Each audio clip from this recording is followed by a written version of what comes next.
দামি হওয়ার জন্য দরকার মুত্তাকি হওয়া, আর সেই মুত্তাকি হওয়ার জন্য 1 মিনিটই সম্ভব, আরে 1 সেকেন্ডে সম্ভব।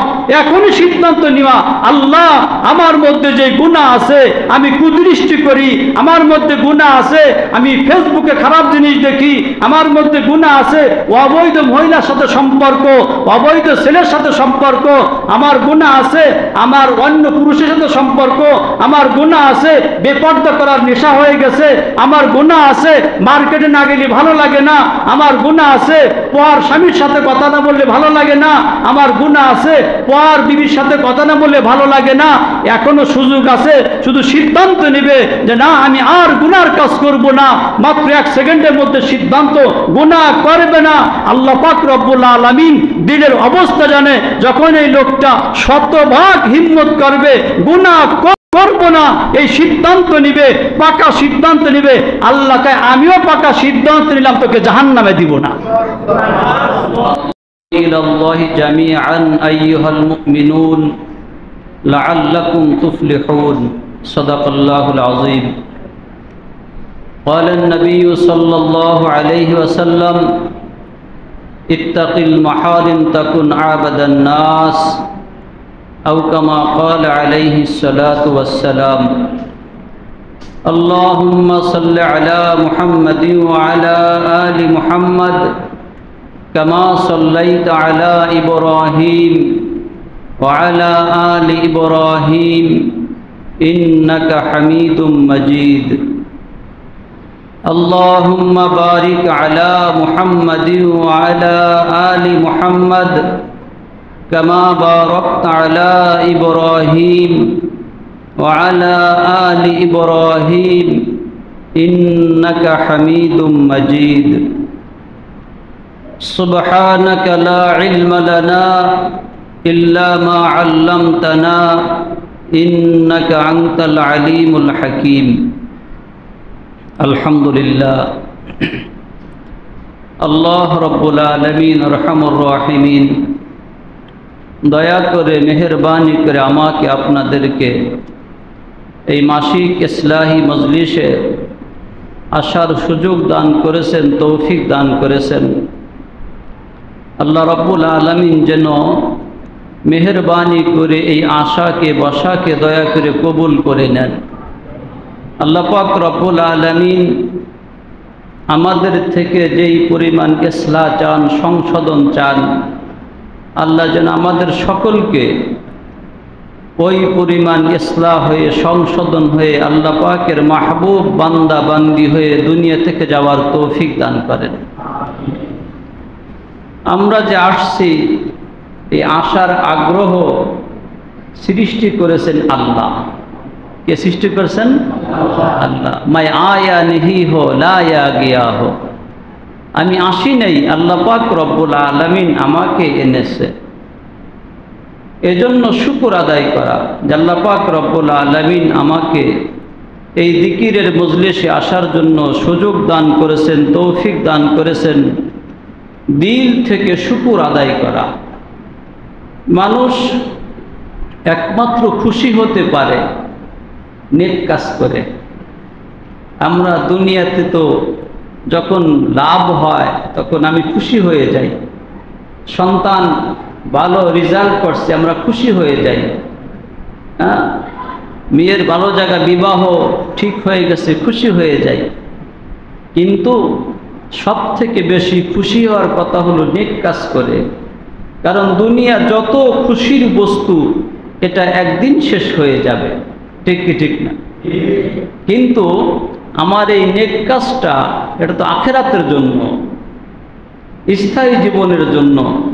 এই জন্য কোনো নেক কাজ করতে পারলে দিল থেকে খুশি হতে হয়।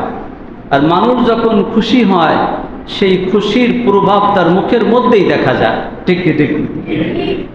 একজন মানুষ খুব খুশি এটা মানুষ চেহারা দেখেই বুঝে যায়, আর একটা মানুষ চিন্তিত ওই চেহারা দেখেই বুঝে যায়, ঠিক কি ঠিক? আল্লাহ পাক রব্বুল আলামিন যেন আমাদের সকলের আশাকে বসাকে দয়া করে কবুল করে নেন। আমি কোরআনে কারীমের দুই জায়গা থেকে আয়াতের এক টুকরা তেলাওয়াত করছি। আল্লাহ পাক রব্বুল আলামিন এই আয়াতের মধ্যে যে নূর রেখেছে, এই আয়াতের মধ্যে যে নসিহাত করেছে, আল্লাহ আমাকে আমাদের সকলকে শতভাগ আমল করার তৌফিক দান করেন। আমরা দুনিয়াতে সকলেই দামি হতে চাই, ঠিক কি ঠিক না? হ্যাঁ, কি হতে চাই? দামি হতে চাই, সম্মানী হতে চাই, এবং আমাকে সকলেই ভালোবাসুক এটা আমরা চাই, ঠিক কি ঠিক না? দামি হতে চাই, আমার সন্তানটাকেও দামি বানাইতে চাই। হ্যাঁ, যার কারণে আমি আমার সন্তানটা যেন দামি হয়, এই জন্য দামি শিক্ষালয়ে ভর্তি করি। অনেক প্রতিষ্ঠান আছে, ভর্তি করে না, আরে 10,000 20,000 টাকা দিয়ে ভর্তি করে এই দামি প্রতিষ্ঠানে পড়াইতে চাই। কেন? আমার সন্তানটা দামি হবে। কি হবে? দামি হবে। দুনিয়ার মানুষের কাছে কিছু দাম কিছু কাজের মধ্যে আছে। কি? দুনিয়ার মানুষের কাছে যদি কারো ক্ষমতা থাকে তো মানুষ তাকে দামি মনে করে। শিক্ষিত না, সুন্দর চেহারাও না, উচ্চ বংশেরও না, কিন্তু তার কি আছে? ক্ষমতা আছে। সে লোকটা মানুষের কাছে কি হয়ে যায়? দামি হয়ে যায়। আর একজন মানুষ শিক্ষিত না, ক্ষমতাও নাই, উচ্চ বংশের সন্তান আছে না? উচ্চ বংশের সন্তান, কে খন্দকার বংশ, চৌধুরী বংশ। এখন এই লোকটা যদিও গরিব হয়, মানুষ তাকে সম্মান করে, করে কি করে না? আর একজন মানুষ উচ্চ বংশের না কিন্তু শিক্ষিত, হ্যাঁ, বড় অফিসার, তাকেও মানুষ দাম দেয়।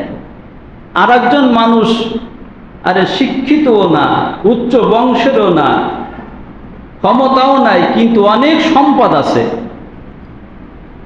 তার পিছে পিছে মানুষ ঘোরে, ঘোরে কি করে না? এমনকি নিজে নিজের নামটাও স্বাক্ষর করতে পারে না, কিন্তু অঢেল সম্পদের মালিক, তাকে মানুষ দামি মনে করে। এগুলি মানুষ মনে করে, কিন্তু আল্লাহ পাকের কাছে দামি হওয়ার জন্য যে আলোচনা করলাম একটাও শর্ত না। আল্লাহর কাছে একজন মানুষ উচ্চ বংশের, এজন্য সে দামি হয় না। আল্লাহ পাকের কাছে একজন মানুষ অনেক ক্ষমতার অধিকারী, এই জন্য সে আল্লাহর কাছে দামি হয় না। একজন মানুষ এরকম ভাবে অনেক সম্পদের মালিক, এই জন্য সে আল্লাহর কাছে দামি হয় না। আল্লাহর কাছে সম্পদ না থাকলে এটা দামি না হওয়ার কোনো দলিল না, আর সম্পদ থাকলে দামি হওয়ার কোনো দলিল না। আল্লাহর কাছে উচ্চ বংশে জন্মগ্রহণ করা এটা দামি হওয়ার কোনো মাধ্যম না, আর নিম্ন বংশে জন্মগ্রহণ করা দামি না হওয়ার কোনো দলিল না। যদি উচ্চ বংশে জন্মগ্রহণ করলে মানুষ দামি হতো, তাহলে সব থেকে বেশি দামি হইতো খাজা আবু তলেব। কে? আমার হাবিবকে তো আল্লাহ পাক রব্বুল আলামিন শ্রেষ্ঠ বংশে পাঠিয়েছে। শ্রেষ্ঠ বংশ, পৃথিবীর মধ্যে শ্রেষ্ঠ বংশ, তো সেই বংশেরই তো আমার হাবিবের আপন চাচা খাজা আবু তলেব। যদি বংশের কারণে দামি হতো, তাহলে তো খাজা আবু তলেব দামি হয়ে যাইত। যদি সম্পদের কারণে মানুষ দামি হতো, তাহলে তো কারণ দামি হয়ে যাইত, ঠিক কি ঠিক না? যদি ক্ষমতার কারণে মানুষ দামি হতো, তাহলে তো নমরুদ দামি হয়ে যাইত। হ্যাঁ, যদি চেহারার কারণে, সৌন্দর্যের কারণে মানুষ দামি হতো, তাহলে তো আবু লাহাব দামি হয়ে যাইত, আবু জেহেল দামি হয়ে যাইত। আরে জালালউদ্দিন রুমি রহমতুল্লাহ আলাইহি লেখছেন, গর্বা সুরাত आदमी इंसाबुदे, गर्ब सूरत आदमी इंसाबुदे, अहमद आबू जहिल हम एक साशुदे। अरे मानुष যদি চেহারার কারণে, সৌন্দর্যের কারণে দামি হতো, তাহলে আমার হাবিবের চেহারা আর আবু জেহেলের চেহারা সেম সেম ছিল। কি? আমার হাবিবের চেহারা আর আবু জেহেলের চেহারা কি ছিল? ও মসজিদের ভিতরে যদি কোনো সন্তান হয় তাহলে মনে হয় দামি হয়ে যায়, আমরা মনে করি। ভালো করে বুঝবেন, আবু জেহেলের জন্ম বাইতুল্লাহর ভিতরে হয়েছিল। কোথায় হয়েছিল? বাইতুল্লাহর ভিতরে। আর সাইয়্যিদুনা ইব্রাহিম আলাইহিস সালামের জন্ম মন্দিরের মধ্যে হয়েছিল। কোথায়? তো জায়গার মধ্যে জন্ম হলে দামি হয়। মন্দিরে তারা পূজা করতে গেছে, তো ইব্রাহিম সালামের জন্ম সেখানে হয়েছে, মন্দিরের ভিতরে। হ্যাঁ, আমি নিজে দামি হতে চাই, আমি আমার সন্তানকে দামি বানাইতে চাই। আল্লাহর কাছে দামি হওয়ার মাধ্যম সম্পাদনা, সুন্দর বংশও না, উচ্চ বংশও না, ক্ষমতাও না, চেহারাও না। আল্লাহ পাক রব্বুল আলামিন এই কোনো কিছুই মানুষের দেখে না, কিচ্ছু দেখে না। তাই যদি দেখতো, দেখেন তো বিলাল হাবশি রাদিয়াল্লাহু তাআলা আনহু অনেক সম্পদের মালিক ছিল, বলেন। আরে সম্পদ তো দূরের কথা, নিজের জীবনটাও অন্যের কাছে বিক্রি করা। কি করা? এক তোলা সম্পদ পৃথিবীতে ছিল না, নিজের জীবনটাও বিক্রি করা, গোলাম। সুন্দর চেহারা ছিল, হ্যাঁ। আমরা ইস্তেমার ময়দানে দেখি হাবশি লোক আসে না, কালো, খসখসা কালো, সুন্দর চেহারাও তো ছিল না, সম্পদও ছিল না, চেহারাও ছিল না, ক্ষমতাও ছিল না, ছিল নাকি? কিন্তু যেই কারণে মানুষ দামি হয় এটা তার মধ্যে ছিল। আল্লাহ পাকের মহব্বত, আল্লাহ পাকের আশিক, আল্লাহ পাকের ভালোবাসা, রসুলের ভালোবাসা, দ্বীন ঈমান তার মধ্যে ছিল। শুধু দামি হয় নাই, সারা বিশ্বের মধ্যে কিয়ামত পর্যন্ত যত মানুষ তার নাম উচ্চারণ করবে সাথে সাথে মহব্বতের সাথে বলবে রাদিয়াল্লাহু তাআলা আনহু। কেমন দামি হয়েছিলেন? হযরত ওমরে ফারুক রাদিয়াল্লাহু তাআলা বলতেন, সাইয়্যিদুনা বিলাল, আমাদের সরদার বিলাল। কি বলতেন? আমাদের সরদার বিলাল। আর শুধু তাই, আমি আমার প্রিয় মুর্শিদ আরিফ বিল্লাহ শাহ মুফতি আব্দুল গফফার সাহেব দামাত বারাকাতুহু জাবানে শুনছি, হুজুর সাল্লাল্লাহু আলাইহি সাল্লাম সেহরি খাইতেছেন। বিলাল হাবশি রাদিয়াল্লাহু তাআলা আনহু আজান দিতেন মসজিদে নববীতে। কি দিতেন? মুয়াজ্জিন ছিলেন। এখন আমার হাবিব সেহরি খাইতেছেন, উনি ফজরের আজান দিবেন, এসে বলতেছে, ইয়া রাসূলুল্লাহ সাল্লাল্লাহু আলাইহি সাল্লাম, সেহরি বন্ধ করেন, সুবহ সাদেক হয়ে গেছে। হুজুর সেহরি খাওয়া বন্ধ করে নাই, খাইতেছে। আবার বলছেন, ইয়া রাসূলুল্লাহ সাল্লাল্লাহু আলাইহি সাল্লাম, সেহরি বন্ধ করেন, সুবহ সাদেক হয়ে গেছে। আমার হাবিব তখনও বন্ধ করে নাই। এরপরে কসম করে বলছে, আল্লাহে, আল্লাহ রসুল, আমি কসম করে বলতেছি সেহরি বন্ধ করেন, সুবহ সাদেক হয়ে গেছে। তখন আমার হাবিব সেহরি বন্ধ করে দিছে। সেহরি বন্ধ করে বলছে, বিলাল, বাস্তবে সেহরির সময় ছিল, সুবহ সাদেক হয় নাই। তুমি যখন কসম করছো, আল্লাহ তোমার কসমকে রক্ষা করার জন্য সুবহ সাদেক উদিত করে দিছে। আল্লাহর কাছে কত দাম! তোমার কসমকে রক্ষা করার জন্য আল্লাহ পাক রব্বুল আলামিন সুবহ সাদেক উদিত করে দিছে। কিন্তু মানুষের নজরে যেই জিনিসগুলো দামের মাধ্যম, এগুলি তার মধ্যে ছিল নাকি? হ্যাঁ, আমার হযরতের কাছে শুনছি, হযরত সাইয়্যিদুনা মূসা আলাইহিস সালাতু ওয়াস সালাম আল্লাহ পাক রব্বুল আলামিনকে জিজ্ঞাসা করছেন, আল্লাহ, জান্নাতের মধ্যে তো সকলের একজন সঙ্গী হবে, তো আমার সঙ্গী কে হবে?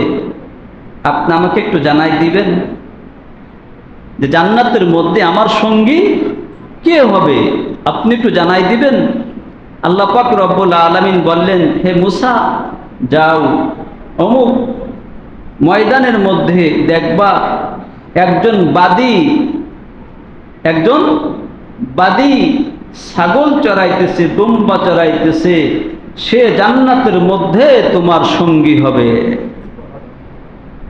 আরে দুনিয়ার মধ্যে দুনিয়ার মধ্যে কি বাদী, তার জীবনটাও বিক্রি করা, কিন্তু যেই কারণে মানুষ দামি হয় এই গুণগুলি এই বাদীর মধ্যে ছিল, যার কারণে আল্লাহ পাক রব্বুল আলামিন, যদিও সে বাদী এবং চেহারার এমন অবস্থা ছিল কালো হওয়ার কারণে তার নামই হয়ে গেছিল সাউদা। কি নাম হয়ে গেছে? সাউদা। বড় আশা নিয়ে মুসা আলাইহিস সালাম ময়দানে গেছেন, আমার সাথী হবে জান্নাতের মধ্যে, কেমন দেখি।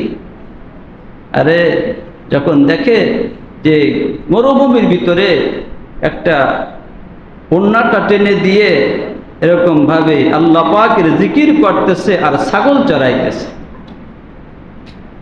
মুসা আলাইহিস সালাম যখন কাছে কাছে গেছে একটা ডাক দিয়ে বলছে, ও মুসা, আজকে আসছো কেন? তোমার সঙ্গে তো সাক্ষাৎ জান্নাতে হবে, অপেক্ষা করো। আমার মা বোনরা শোনার বিষয়, এই যে সাউদা রাদিয়াল্লাহু তাআলা আনহু, এটাও আছে। আর আল্লামা শাইখুল হাদিস জাকারিয়া রহমাতুল্লাহ আলাই, ওনার একটা লেখা কিতাব আছে চিশতিয়া তরিকার ওলিদের ইতিহাস, এর মধ্যে আছে আব্দুল ওয়াহেদ রহমাতুল্লাহ আলাই, যিনি হযরত হাসান বসরি রহমাতুল্লাহ আলাইহির খলিফা। উনি আল্লাহকে এই কথা বলছে, জান্নাতের মধ্যে আমার তো একজন সঙ্গী হবে, আপনি দেখাইয়া দেন। তখন যাও ওই জঙ্গলের ভিতরে, মরুভূমির ভিতরে দেখবা তোমার সেই সাথী ছাগল চড়াইতেছে, এর নামও সাউদা। যখন কাছে কাছে গেছে তখন এই সাউদা বলছে, আব্দুল ওয়াহেদ আজকে আসছে কেন? এত ব্যস্ত হয়েছে কেন? ধৈর্য ধারণ করো, জান্নাতের মধ্যে সাক্ষাৎ হবে। আমার মা বোনেরা, একজন বাদী অন্যের কাজ করে, অন্যের গোলামি করে, কিন্তু দামি হওয়ার জন্য যে যোগ্যতা হওয়ার দরকার, দামি হওয়ার জন্য যে গুণ থাকার দরকার, আল্লাহ পাক রব্বুল আলামিন এই গুণ তাকে দান করেছে। দান করার কারণে আরে আল্লাহ পাক রব্বুল আলামিনের কাছে প্রিয় হয়ে গেছে বলে একজন তো আল্লাহর নবী মুসা আলাইহিস সালামের সঙ্গী হয়ে গেছে, আর একজন যুগ শ্রেষ্ঠ বুজুর্গ আব্দুল ওয়াহিদ ইবনে যায়েদ রাহমাতুল্লাহ আলাইহির সঙ্গী হয়ে গেছে। এই আব্দুল ওয়াহেদ রহমাতুল্লাহ আলাইহির ঘটনাটা আগেও শুনেছি, বলি এর মধ্যে বড় উপদেশ রয়েছে। দামি হওয়ার জন্য আলেম হওয়া লাগে না, দামি হওয়ার জন্য শিক্ষিত হওয়া লাগে না, দামি হওয়ার জন্য আর সম্পদের মালিক হওয়া লাগে না, দামি হওয়ার জন্য ক্ষমতা থাকা লাগে না, দামি হওয়ার জন্য উচ্চ বংশের হওয়া লাগে না, দামি হওয়ার জন্য দিলের ভিতরে দামি হওয়ার ফিকির থাকা লাগে। কি থাকা লাগে? আব্দুল ওয়াহিদ রহমাতুল্লাহ আলাই বাজারে গেছেন গোলাম কিনবে। কি কিনবে? গোলাম। এই ঘটনাটাও আল্লামা শাইখুল হাদিস জাকারিয়া রহমাতুল্লাহ আলাই ওই কিতাবের মধ্যে লেখছে। তো দেখে শুনে একটা গোলাম কিনে নিয়ে আসছে বাড়িতে।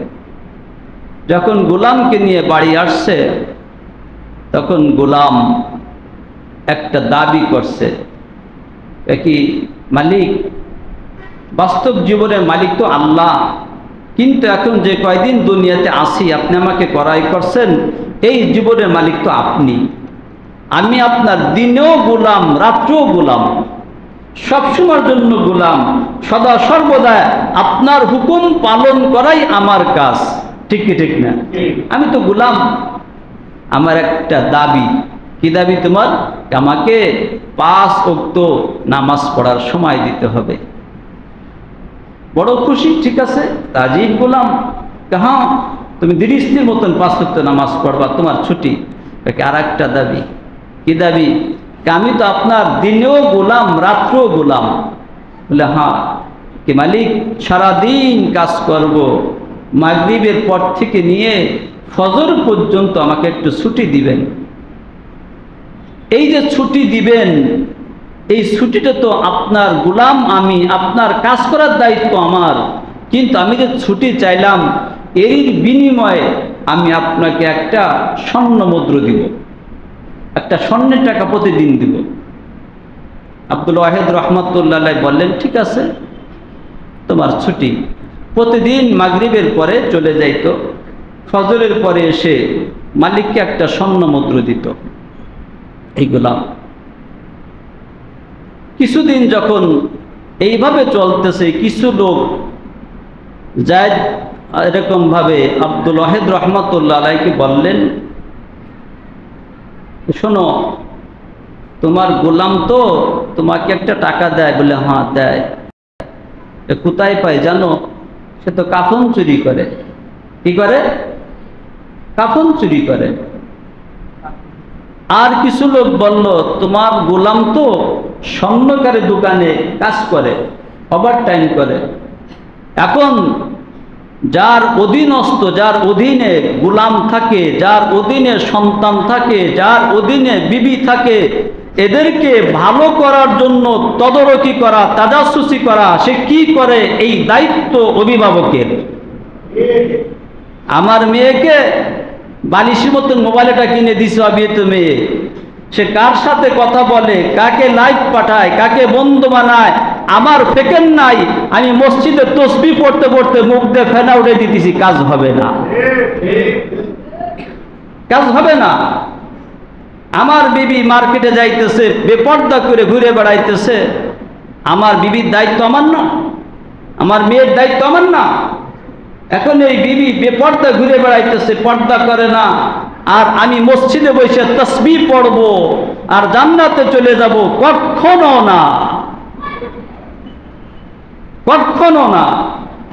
বরঞ্চ আমার বিবি বেপর্দা করতেছে, আমার ভিতরে জ্বালা পোড়া নাই, ফিকির নাই। আমার মেয়ে বেপর্দা করতেছে, জ্বালা পোড়া নাই, ফিকির নাই। আমি যত ইবাদত করি না কেন, আমার জন্য জান্নাত হারাম, আমার হাবিব আগেই ঘোষণা দিয়ে গেছেন। দায়ুসের জান্নাত কি? হারাম। যে দায়ুস হয় তার জান্নাত হারাম। আমার মেয়েকে মোবাইল কিনে দিছি, শত শত ছেলেদের সঙ্গে ফোনে কথা বলে বলে, আরে চোখের জেনা করতেছে। চোখের জেনা মানে তখন ভিডিও কল দেয়, দেখে না, দেখে দেখে কথা বলতেছে, চোখের জেনা করতেছে, জবানের জেনা করতেছে, দিলের ভিতর অবৈধ সম্পর্ক তলব জেগে গেছে। আরে সে জিনার মধ্যে লিপ্ত, আমার ঠেকানের ফেকেন নাই। আরে আমার অধীনস্থ যে, তাকে তো আমাকে সংশোধন করার ফিকির করতে হবে। আব্দুল ওয়াহিদ রহমাতুল্লাহ বুঝলেন, আমার হলো গোলাম, সে যদি কাফন চুরি করে, সে যদি অন্য জায়গা থেকে চুরি করে, এটা তো আমার উপরে বর্তাবে, কারণ সে তো আমার অধীনে। উনি একটু তদারকি শুরু করলো, দেখি গোলাম কি করে, মানুষ সত্য কথা বলে না মিথ্যা কথা বলে। একদিন পিস লাগলেন, পিস লেগে সন্ধ্যার পরে গোলাম রওনা দিছে। উনি গোলাম যায় আগে, উনি যায় পিছে। গোলাম বোঝে নাই তার মালিক তার পিছে আসতেছে। যাইতে যাইতে দেখে সত্যিই এক কবরস্থানে গেল। মিলতেছে নাকি? কাফন চুরি করে কোথায় থেকে? কি ব্যাপারটা কি রে? মালিক দেখে যে সত্যই তো আমার গোলাম কোথায় আসছে? কবরস্থানে আসছে। কবরস্থানে এসে উনি পাশে রইছে। পাশে থাকার পরে দেখেন গোলাম তার বেগের ভিতর থেকে একটা জায়নামাজ বের করলো।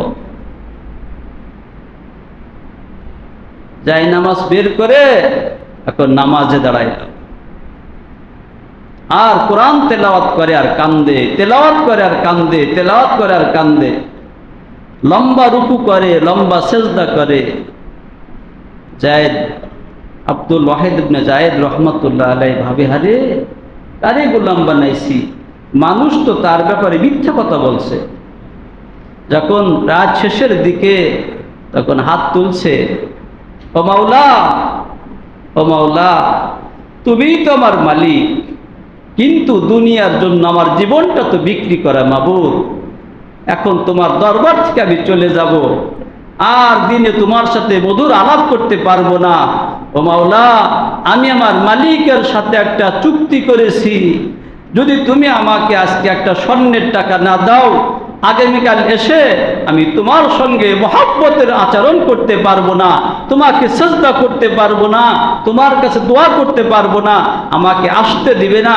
ও মাওলা, তুমি মেহেরবানি করে আমি যে ওয়াদা করেছি আমার মালিকের সঙ্গে, আমাকে একটা স্বর্ণ মুদ্রা দাও। এই কথা বলার সাথে সাথে এক লোক একটা স্বর্ণের টাকা হাতের ভিতরে চলে আসলো। মানুষ দেখছে গোলাপ, কি দেখছে? গোলাপ। আব্দুল ওয়াহিদ রহমতুল্লাহ আলাইহি দেখলেন সচক্ষে, মনে মনে সিদ্ধান্ত কাটছে, বড় অপরাধ করে ফেলছি, এ তো গোলাম না রে, এ তো আল্লাহ পাকের আশিক এবং প্রিয় বন্ধু, তাকে দিয়ে কাজ করান যাবে না। গোলাম চলে গেছে, গোলাম তো জানে না যে মালিক তার পিছে লাগছে, টাকা নিয়ে গেছে, মালিক তো নাই বাড়ি। ঠিক আছে, আগামীকাল দিব, মালিক হয়তো কোথাও গেছে। সকালবেলা তো ফজরের পরেই গোলাম বাড়ি চলে গেছে, কিন্তু আব্দুল ওয়াহিদ রহমতুল্লাহ আলাইহি বের হয়েছে রাস্তায়, বাড়িতে আসবে। এক সওদাগার, ওনার পরিচিত, ব্যবসা করার জন্য দূরে গিয়েছিল, সে ঘোড়ায় যাইতেছে। জিজ্ঞাসা করছে, আরে ভাই আব্দুল ওয়াহিদ, এখানে আসছেন কিভাবে? কেন? কিভাবে আসলেন? কয় বছর ধরে আসছেন? কেন? গত রাত্রে আসছি। গত রাত্রে আসছেন মানে? ঘটনা খুলে বলছে, আমার এক গোলাম আছে, সেই গোলাম মানুষে বলে কাফন চুরি করে, এই তদারকি করার জন্য গোলামের সাথে সাথে আসছি। ওই লোক বলে, ভাই আব্দুল ওয়াহিদ, এইখান থেকে যদি আপনি দ্রুতগামী ঘোড়ায় সওয়ার হয়ে আপনার বাড়িতে পৌঁছান, পূর্ণ 2 বছর লাগবে। কয় বছর লাগবে? এখন উনি আজীব, কি ব্যাপার, তাহলে কত দূরে চলে আসছি, দ্রুতগামী ঘোড়ায় গেলে কয় বছর লাগবে? তখন ওই লোক পরামর্শ দিছে, যাইতে পারবেন না, সেই গোলাম তো রাত্র আসবে। রাত্র কি আসবে, এই গোলামকে ধরেই যেতে হবে। পরের দিন যখন রাত্রে আসছে গোলাম, আল্লাহ পাক রব্বুল আলামিনের সাথে যাদের সম্পর্ক হয়, তারা গায়েব জানে না, আল্লাহ অনেক কিছুই তাদেরকে জানাইয়া দেয়। গোলাম বুঝছে মালিক তো আমার পিছে লাগছে, ভালো ভালো কিছু খানা নিয়ে আসছে, আজকে তো ধরা দিতেই হবে। কি, যখন গোলাম আসছে, মালিক কাছে গেছে, দেখো আমার তো ভুল হয়ে গেছে, তুমি আমাকে মাফ করে দাও। দেখে, না, আপনার ভুল হয় নাই, আপনি কোথায় খাইছেন সারাদিন না খাওয়া, সারা রাত না খাওয়া, আপনি খানা খান, এই যে আমি খানা আনছি।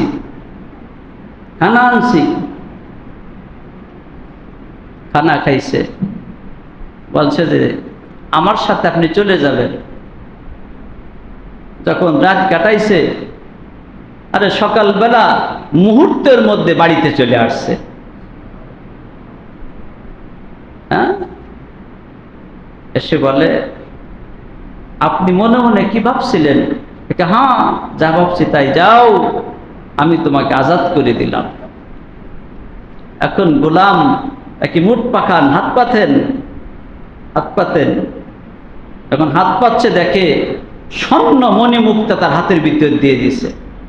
আরে যার স্বর্ণ মণিমুক্তা তার হাতের ভিতর থাকে, মুহূর্তের মধ্যে হাতের মধ্যে আসে, সে কি গোলামি করতে চায়?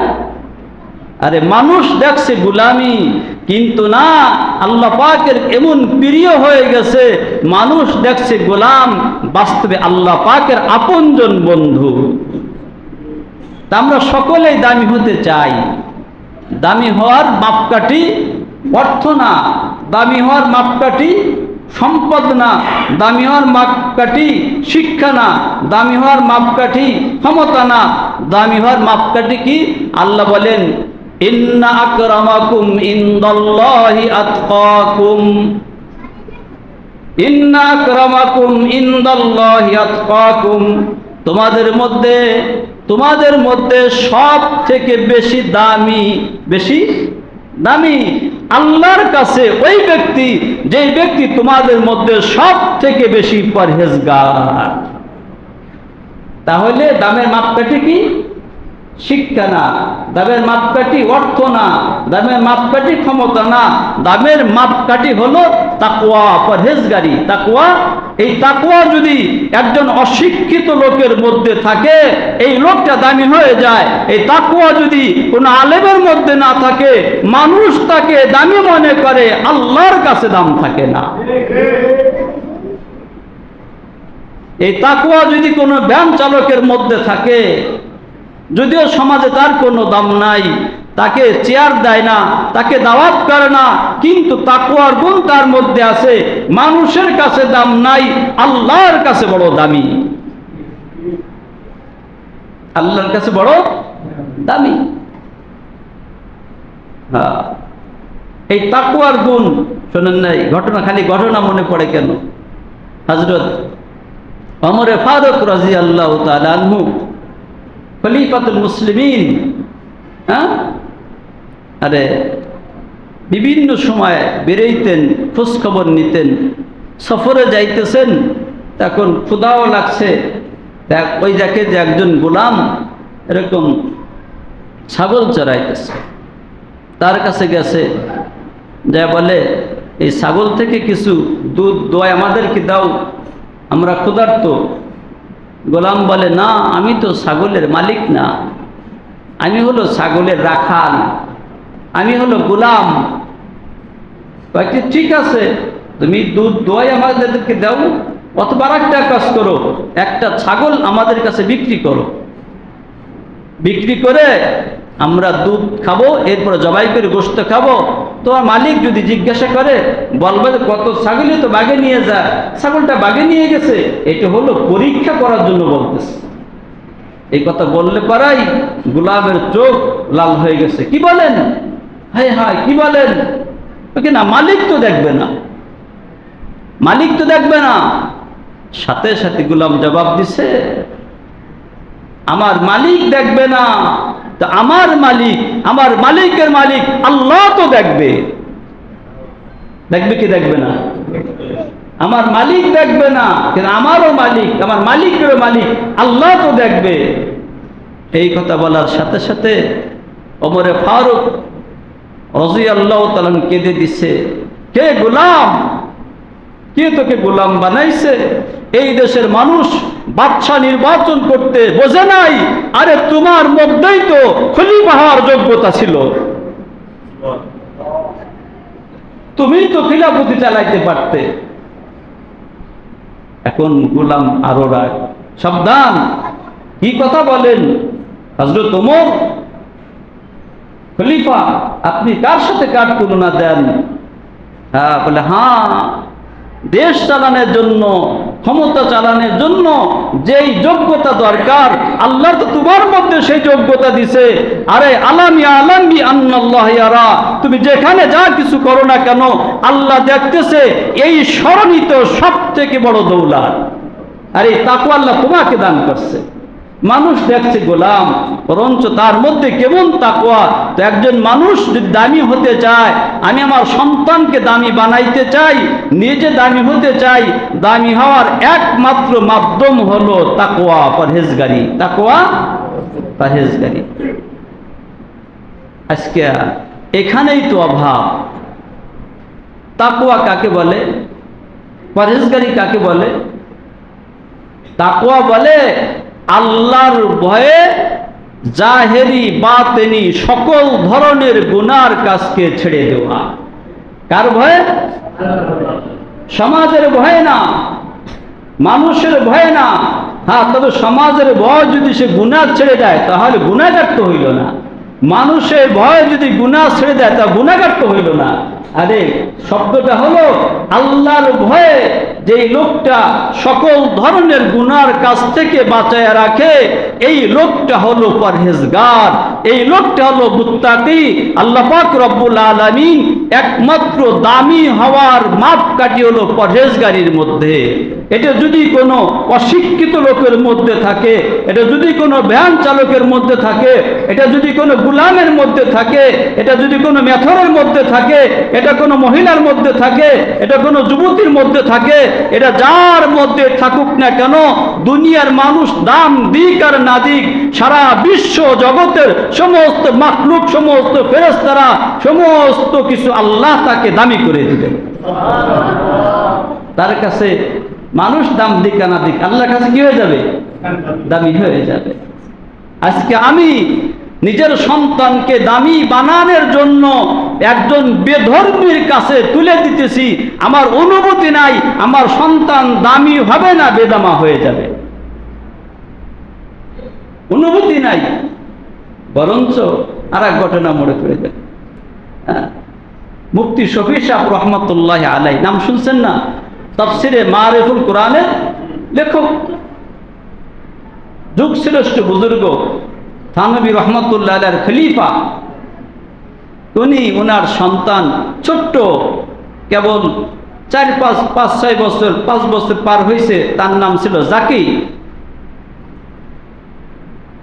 আমরাও তো সন্তান হইলে আগে ভালো কেজি স্কুল তালাশ করি, কি চাই সেটা হিন্দু হোক খ্রিস্টান হোক, আমার কিছু আসে যায় না, কারণ আমার মধ্যে তো দামি আর বেদামি বোঝার যোগ্যতাই নাই। সন্তান এখন লেখাপড়া শিখবে, থানভী রহমতুল্লাহ আলাইহির কাছে নিয়ে গেছেন, একে হযরত আমার জাকি পড়ালেখা শুরু করবে, আপনি হাত দিয়ে একটা কলম নিছে, খাতা নিছে, কায়দা নিছে, পড়া শুরু করে দেন। তো আল্লাহর ওলি তাকে হাতে খড়ি দিছেন। কিছুদিন পরে এই জাকি রহমতুল্লাহ আলাইহি দুনিয়া থেকে চলে গেছে। উনি বড় বড় অক্ষরে উর্দু লেখা শিখছে, তাদের মাতৃভাষা কি? উর্দু। তো মুফতি সাহেব রহমতুল্লাহ বলছে, তুমি তোমার দাদুর কাছে চিঠি লেখো। কার কাছে চিঠি লিখবে? থানভী রহমতুল্লাহর কাছে চিঠি লেখো। তো বড় বড় অক্ষরে চিঠি লেখছে, কেবল লেখা শিখছে। থানভী রহমতুল্লাহ আলাইহির কাছে চিঠি পাঠাইছে যে আপনার নাতি চিঠি লিখছে, চিঠি লেখা শিখে গেছে। বড় গুরুত্বের সাথে চিঠি পড়ছে।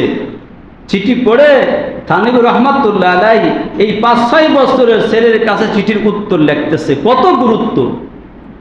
লিখতেছে, আজিজ জাকি, প্রিয় জাকি, তুমি তো হাতের লেখা শিখে গেছো, তুমি তো লেখা শিখে গেছো, আমি বড় খুশি হয়েছি, আমার দিল বড় খুশি হয়ে গেছে।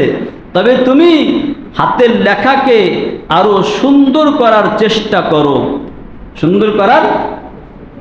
এরপরে লেখছে, আমি কেন তোমাকে হাতের লেখা সুন্দর করতে বললাম? মানুষে বাহবা দিবে এজন্য, পরীক্ষায় বেশি নম্বর পাবে এই জন্য নাকি? না, তুমি আরো সুন্দর করে লিখবে যেন তোমার লেখা পড়তে অন্যের কষ্ট না হয়। কেন লিখবে?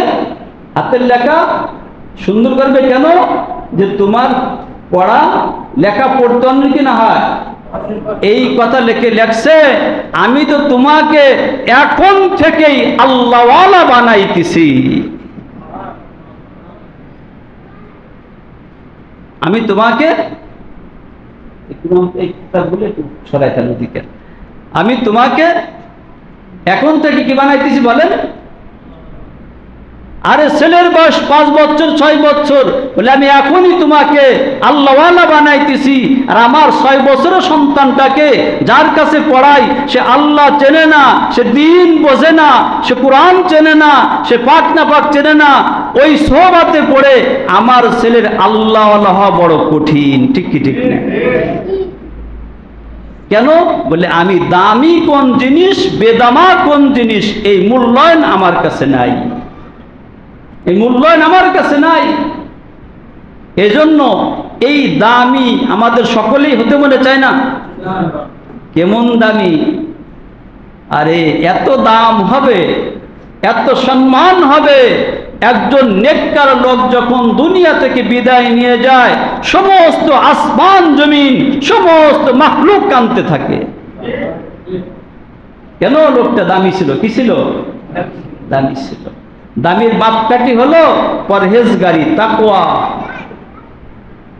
আরে ছোট্ট থেকে ছোট্ট একটা গুনার কাজ ছেড়ে দেওয়া, ছোট্ট থেকে ছোট্ট একটা গুনার কাজ ছেড়ে দেওয়া সমস্ত জিন ও ইনসানের সমস্ত নফল আমল থেকে বেশি নেকি আল্লাহ দান করে। কি কথা?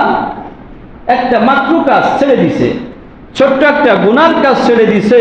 এই ছেড়ে দেওয়ার কারণে সে আল্লাহর কাছে এত দামি হয়, এত নেকি হয় বলে সমস্ত জিন ও ইনসানের যত নফল আমল আছে এর থেকে আল্লাহ পাক রব্বুল আলামিন তার আমল নামায় বেশি নেকি দান করে।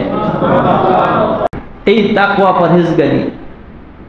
তাকওয়া বলে আল্লাহর ভয়ে গুনার কাজকে ছেড়ে দেওয়া। কার ভয়ে? আল্লাহর ভয়ে। কার মধ্যে কোন গুনাহ আছে এটা দুনিয়ার কেউ না জানলে কে জানে? দেখেন, আরে আমার মাওলা কত বড় মেহেরবান, আমার মাওলা কত বড় দয়ালু।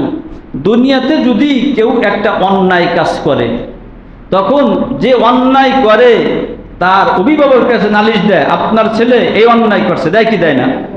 তার আত্মীয়র কাছে নালিশ দেয়, আপনার আত্মীয় আমার সাথে আচরণ করছে, আপনার আত্মীয়কে ধার দিয়েছিলাম সঠিক মতন পরিশোধ করে নাই, অথবা আমি একজন উপকার করেছিলাম সে আমার সঙ্গে বেঈমানি করছে। বিভিন্নভাবে তাকে ছোট করার জন্য মানুষের কাছে বলে, আরে আমার মাওলা কত বড় মেহেরবান, যত বড় গুনাহ করুক আমার মাওলা কারো গুনাহকে প্রকাশ করে না। ঠিক কি ঠিক না? প্রকাশ করে না।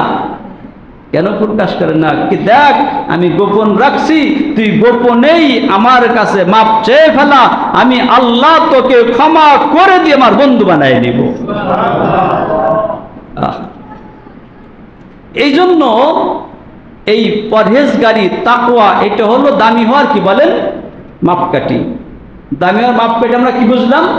ইন্না আকরামাকুম ইনদাল্লাহি আতকাকুম, তোমাদের মধ্যে সব থেকে বেশি দামি আল্লাহর কাছে ওই ব্যক্তি যে তোমাদের মধ্যে সব থেকে বেশি পরহেজগার, মুত্তাকি, তাকওয়াওয়ালা।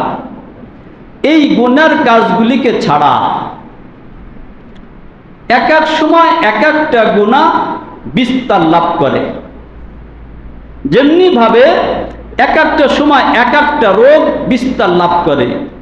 2-3 বছর আগে এদেশে করোনা রোগী বেশি ছিল, ঠিক কি ঠিক না? তখন ডাক্তার বলেন, হাসপাতাল বলেন, সকলেই কিভাবে করোনা থেকে বাঁচা যায় এই রোগী চিকিৎসার ফিকির ছিল, সকলেই এরকম ব্যস্ত ছিল যেন করোনা থেকে বাঁচা যায়, ঠিক কি ঠিক না? এখন আবার নতুন আছে ডেঙ্গু। কি আছে? ডেঙ্গু। এখন মশাই টানাইতেছে, কয়েল ধরাইতেছে, আমার সন্তানের যেন ডেঙ্গু না হয়, আমার যেন ডেঙ্গু না হয়, এই জন্য হাসপাতালওয়ালারা খুব সতর্ক আর জনগণকে সতর্ক করতেছে। একবার এক একটা রোগ বেশি দেখা যায়, ঠিক এক একটা সময় এক একটা গুনার কাজও বেশি হয়ে যায়। একবার গুনার কাজও কি হয়? বেশি হয়ে যায়। বর্তমান সমাজে মানুষ জাহান্নামে যাওয়ার জন্য সব থেকে বড় বাধা হলো মোবাইল। বড় বাধা কি? মোবাইল। বুড়ার জন্য বাধা হয়ে গেছে, বুড়ির জন্য বাধা হয়ে গেছে, শিক্ষিতের জন্য বাধা হয়ে গেছে, লেখাপড়া কিছুই জানে না, দেখবেন যে বড় একটা সেট। ওই যে আমাদের সালতা বড় মাদ্রাসা, বাহিরদে মাদ্রাসা, বড় মাদ্রাসা ঘরডাঙ্গার পরেই। আগেরকার মানুষ তো সরল সোজা ছিল, আর প্রত্যেকের বাড়ি উক্কা থাকতো। কি থাকতো? উক্কা চেনা লোক কে জায়গা আছে? আছে, উক্কা থাকতো। উক্কার মাথায় একটা করলে থাকতো না? উক্কা থাকতো, কারো বাড়িতে গেলেই একটা ফিরে দিত, এরপরে উক্কা ধরাই দিত। এটা হলো প্রথম পর্যায়ের আপ্যায়ন, এটা কেউ ভুল করতো না। তো বাহিরদের মাদ্রাসায় বুড়ে হুজুর রহমাতুল্লাহ আলাই গ্রামে থেকে এক মুরব্বী আসছে, আইসে কয় যে হুজুর উক্কা আছে। না, উক্কা পাবো কোথায়? কি করেনি, এত বড় একটা মাদ্রাসা উক্কা নাই? এত বড় একটা মাদ্রাসা আপনার কি নাই? উক্কা নাই। বর্তমান অবস্থা এই, শিক্ষিত হোক আর অশিক্ষিত হোক, এমন কোন ঘর নাই যে মোবাইল নাই। হ্যাঁ, লেখাপড়া জানুক আর না জানুক, মোবাইল ছাড়া লোক নাই। বর্তমান জাহান্নামে যাওয়ার সব থেকে বড় মাধ্যম, আল্লাহকে ভোলার সব থেকে বড় মাধ্যম হইতেছে মোবাইল। আর জাহান্নামে শুধু যাইতেছে না, কে কার আগে চলে যাবে এই নিয়ে প্রতিযোগিতা চলতেছে। হেলিকোট বাজারে আমার এক বন্ধু দোকানদার, আমি মাঝে মাঝে তার দোকানে যাই বসি। বলল, হুজুর বড় বিপদের ভিতর আছে। কি বিপদ? কি বিবির তো বড় সেট আছে। আমি তাকে দুইটা শর্ত দিছি, যে 5 ওয়াক্ত নামাজ পড়বা আর ছোট্ট মোবাইল চালাবা, তাহলে সমস্যা নাই। তাকে আমি 1 মাস সময় দিছি। 1 মাস পরে সে বলছে, তুমি আমাকে তালাক দিতে পারো, মোবাইল ছাড়িব না। আমার সাথে ঘটনা, তুমি আমাকে তালাক দিতে পারো, আমি মোবাইল ছাড়তে পারবো না। স্বামী ছাড়তে রাজি আছে, সন্তান ছাড়তে রাজি আছে, সংসার ভাঙতে রাজি আছে, মোবাইল ছাড়তে রাজি নাই। আমার সরাসরি আমার সাথে কথা। আমি বললাম, আরো সময় দেন, সুযোগ দেন। আরো সুযোগ, 3 মাস সুযোগ দেওয়া হলো। 3 মাস পরে সিদ্ধান্ত সে অটল, মোবাইল ছাড়তে পারবো না। তখন আমাকে বলল, হুজুর আপনি আসেন, আমাদের বিবাহটা বিচ্ছেদ করে দেন। আরে আমি কাজী মৌলবী পাঠাইলাম, তারপরে সেই বিবাহ কিছুই দেওয়া লাগবে না। এই মেয়ের কথা, আমাকে কিছুই দেওয়া লাগবে না, আমি তোমার সংসার করব না যদি মোবাইল চালাইতে না দাও। আরে কোন জায়গা একটা সংসার নষ্ট করতেছে, সন্তান নষ্ট করতেছে, দিন নষ্ট করতেছে, আখলাক নষ্ট করতেছে, চরিত্র নষ্ট করতেছে, স্বামী স্ত্রীর মধ্যে মনে মালিন্য সৃষ্টি হইতেছে একমাত্র মোবাইলের কারণে। আরে এটা তো দুনিয়ার ক্ষতি, এর পরিণামে সে গাফলাতের কারণে জাহান্নামে চলে যাবে। এইটা হলো সব থেকে বড় ক্ষতি। আমার মা বোনেরা, মোবাইল তো চালাও। আমার যুবক ভাইরা, মোবাইল তো চালাও। এই মোবাইল চালানো গুনাহের কাজ। যে লোকটা 5 ওয়াক্ত নামাজ পড়তেছে, রোজা করতেছে, তারাবি পড়তেছে, তেলাওয়াত করতেছে, কিন্তু মোবাইলে বেগানাদের সঙ্গে ছবি দেখতেছে, নাটক দেখতেছে, টিকটক দেখতেছে, এই দেখতেছে, অবৈধ ছবি দেখতেছে, বেগানার চেহারা দেখতেছে, পুরুষে মেয়েদেরকে দেখতেছে, মেয়েরা পুরুষদেরকে দেখতেছে, এটা গুনাহে কবিরা। একটা গুনাহে কবিরাই একটা মানুষকে জাহান্নামে নেওয়ার জন্য যথেষ্ট।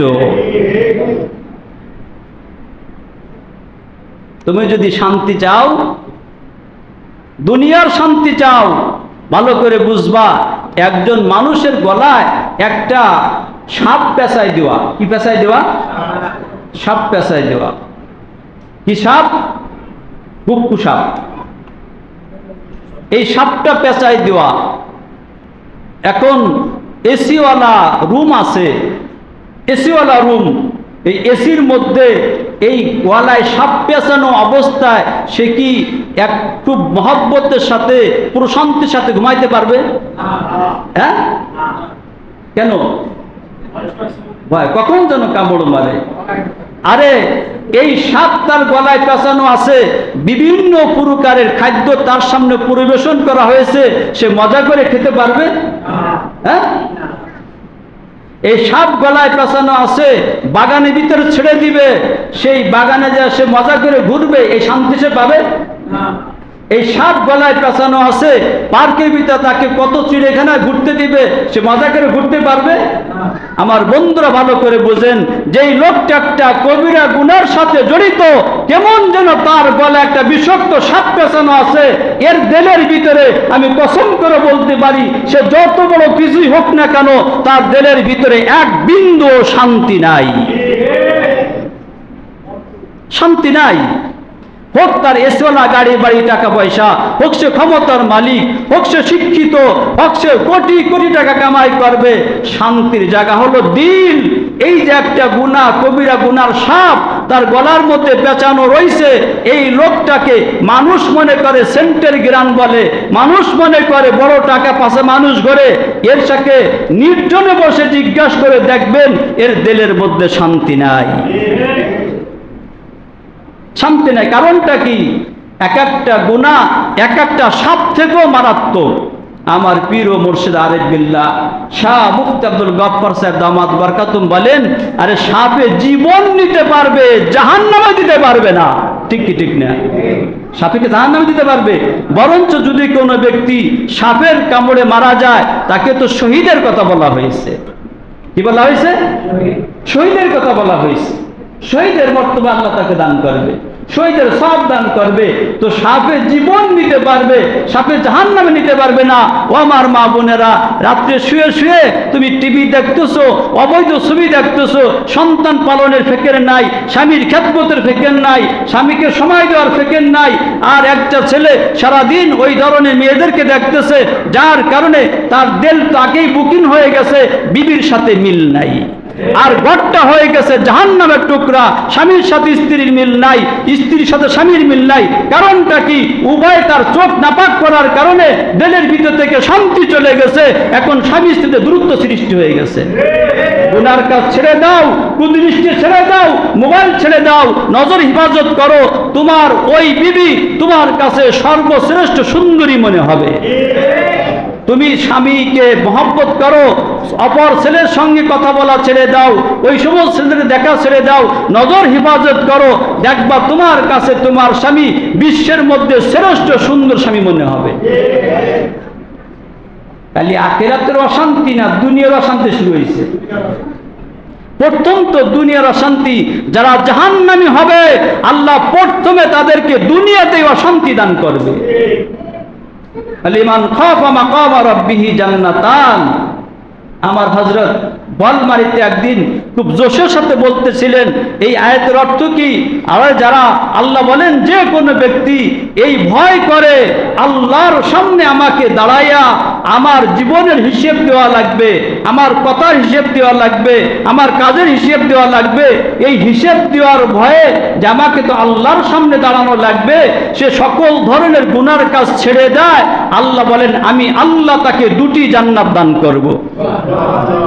আমার হযরত বলতেছিলেন, শোনো, সে দুটি জান্নাতের এক ব্যাখ্যা হলো আল্লাহ পাক রব্বুল আলামিন দুনিয়ার মধ্যেই আল্লাহ তার দিলের ভিতরে জান্নাতের শান্তি দান করবে। যদিও সে সিসি শাক দিয়ে ভাত খায়। আরে সদস্য রহমতুল্লাহ আলাইহি পিএস ছিলেন মাস্টার আব্দুর রাজ্জাক সাহেব রহমতুল্লাহ আলাইহি। উনি বলেন, আমার হযরত সদস্য রহমতুল্লাহ আলাইহি সেচি শাক দিয়ে ভাত খাইছে। কি দিয়া? কি দিয়া? দুপুর বেলা সেচি শাক দিয়ে ভাত খাইছে। আর আমার হযরত দাঁত খিল করে কথা বলতেছে, আর মুখের ভিতর থেকে ঘ্রাণ বের হইতেছে। আরে যখন কোন ব্যক্তি তার দিল ভালো হয়ে যায়, গুনাহ থেকে বাঁচে, আল্লাহ পাক রব্বুল আলামিন শুকনো রুটির মধ্যে কুরমা ফুলর মজা দান করেন।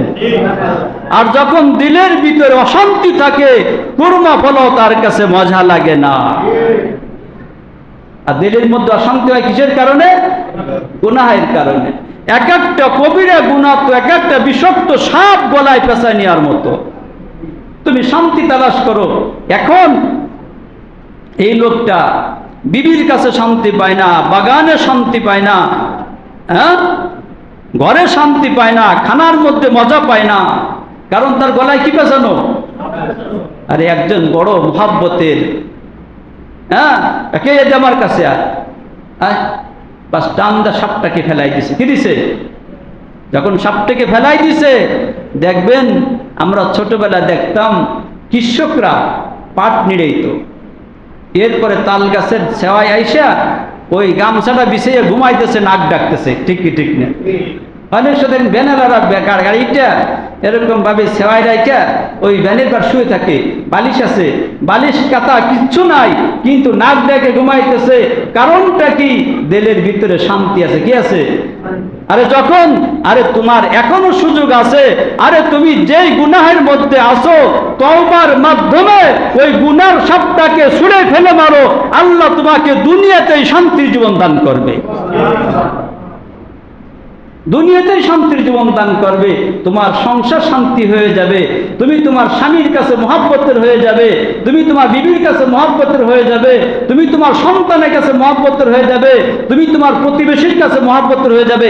আমি বললাম না, আল্লাহ কোরআনে বলছে ইন্নাল্লাযীনা আমানু ওয়া আমিলুস সালিহাত সায়াজআলু লাহুমুর রাহমানু উদ্দা, নিশ্চয় যারা ঈমান আমল ঠিক করে আমি আল্লাহ তাদেরকে সকলের কাছেই মহব্বতের বানাইয়া দেই। স্বামী তোমার ঈমান ঠিক করো, গুনাহ ছেড়ে দাও, তাকওয়ার উপরে ওঠো, পরহেজগারির উপরে ওঠো, তুমি তোমার বিবির কাছে প্রিয় হয়ে যাবে, তুমি তোমার সন্তানের কাছে প্রিয় হয়ে যাবে, তুমি তোমার মালিকের কাছে প্রিয় হয়ে যাবে, তুমি তোমার বন্ধুর কাছে প্রিয় হয়ে যাবে, তুমি তোমার ভাইয়ের কাছে প্রিয় হয়ে যাবে। আরে মহিলা, তুমি গুনাহ ছেড়ে দাও, তুমি তোমার শাশুড়ির কাছে প্রিয় হয়ে যাবে, কারণ দিনের মালিক আল্লাহ। যখন তুমি গুনাহ থেকে তওবা করবা, আল্লাহ তোমার স্বামীর দিল পরিবর্তন করবে, আল্লাহ তোমার সন্তানের দিল পরিবর্তন করবে, আল্লাহ তোমার শাশুড়ির দিল পরিবর্তন করবে, আল্লাহ তোমার ননদের দিল পরিবর্তন করবে। যেই সংসার তুমি জাহান্নামের মধ্যে ছিলে, ওই সংসার আল্লাহ জান্নাতের বানাইয়া দিবে। আজকে তো আসল জায়গা আমরা যাইতে রাজি না। এই গুনাহ শুধু সাধারণ লোকের মধ্যে ঢুকছে, আরে না, বিশেষ লোকের মধ্যেও ঢুকছে, মাদ্রাসা ছাত্রদের মধ্যে ঢুকছে, আরে মাদ্রাসা উস্তাদের মধ্যে ঢুকছে, ইমামের মধ্যে ঢুকছে। এই গুনাহ এখন কোনো স্তরই বাকি নাই, কোনো স্তরই বাকি নাই। হুজুর, মুফতি সাহেবের হাতে ফোন দেখি, প্রশ্ন আসে কি আসে না? হ্যাঁ, একই সাপ তোমার গলায় পেঁচাই দিলে তোমাকে ধ্বংসন করে শেষ করবে, আর সাপুরের গলায় পেঁচানো 10টা, তার কিছুই হয় না। ঠিক কি ঠিক না? হ্যাঁ, সাপুরে 10টা সাপ পেঁচাইয়া গতর করে বাইতেছে, শরীর করে বাইতেছে, সে ভয়ও পায় না, কামড়ও দেয় না। আরে সে তো ওই সাপ কিভাবে কি করতে হয় সেই জিনিস আগে জানছে, এরপরে সাপ গলায় নিছে। আরে যে আল্লাহওয়ালা হয়ে গেছে, যে আল্লাহ পাকের আপন হয়ে গেছে, সে কিভাবে নজর হিফাজত করতে হবে এই প্রশিক্ষণ যখন দিয়ে দিছে, তখন তাকে মোবাইলে ক্ষতি করতে পারে না। তুমি তো সে প্রশিক্ষণ দাও নাই। তুমি যদি সাপুরের মতন তুমি সাপ ধরতে যাও, তোমার জীবন যাবে। ঠিক কি ঠিক না? সে লোকজন আমিও ধরবো। আরে ওই যোগ্যতাকে অর্জন করো, হ্যাঁ, ওই যোগ্যতা অর্জন করো, ওই সম্পর্ক করো। এই জন্য আমি বলতেছিলাম, দুনিয়ার মানুষ কোনো ত্রুটি পাইলে লোকদের কাছে বলে দেয়, অপমানিত করে, কিন্তু আমার মধ্যে যে গুনাহ আছে, এই গুনাহ আল্লাহ জানে আর আমি জানি। আমার মাওলা বড় মেহেরবান, কারো কাছে আমার গুনাহকে প্রকাশ করে নাই। করছে নাকি? করে নাই। ঠিক আছে, আল্লাহ কয় তুই গোপনে আমার কাছে মাপ চা। তাহলে আমরা আজকে আলোচনা বুঝলাম, পরহেজগার একমাত্র তাকওয়া হলো মানুষ দামি হওয়ার মাধ্যম। ঠিক কি ঠিক না? কি হওয়ার মাধ্যম? বলে এতদিন হুজুর তাকওয়া অর্জন করি নেই, আমার তো দাম হয় নাই। এখন দামি হওয়ার নিয়ত কার কার আছে?